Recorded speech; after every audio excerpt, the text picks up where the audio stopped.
Hello, I'm going to keep this quick. I'm not Palestinian or even Arab, so I feel kind of queasy coming up here and speaking about a conflict in which I don't really have any direct skin in the game.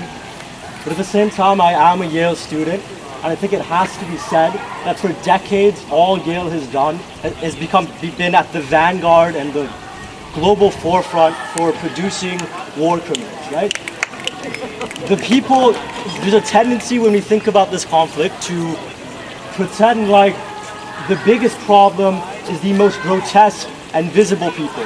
So the Sheldon Adelsons, the Netanyahus, were the people that let that machinery function and has let it continue are not really them.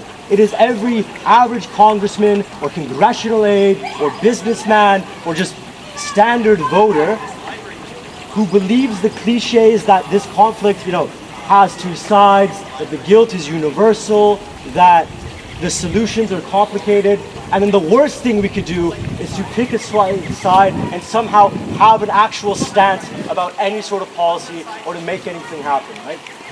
The way that Yale produces these people is when you have programs like Grand Strategy that fit everything into some sort of national American narrative that makes imperialism make sense and give it a rationale when it doesn't have one. It's when Henry Kissinger goes to Woolsey and has a talk and people show up in their hundreds to listen to the sage that when he was asked, what should we do about Cambodia? He said, bomb everything and bomb anything that moves. I think what, as Yale students, we need to ask for is a space in which people can study international affairs and are not fed colonial lies, aren't given theories that justify the worst types of the country. That's all I want to say.